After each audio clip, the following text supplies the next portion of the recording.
And for that afternoon snack, and you're looking for something fresh and sweet and local, we are making popsicles. So we have like a sugarcane popsicle.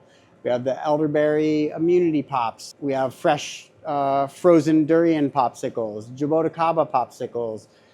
And throughout the year, lots of different popsicles made with, rare tropical fruits.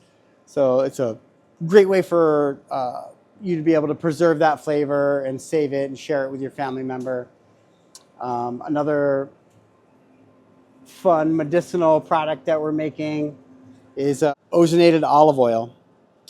So we take organic olive oil, and it's a 3-week process where we bubble ozone gas through the olive oil, and it takes all the color out of the olive oil and turns it to this clear antibiotic paste that you can use medicinally. It's extremely effective, potent medicine, ozone therapy, ozone oil. So highly recommend try this out. Little goes a long way.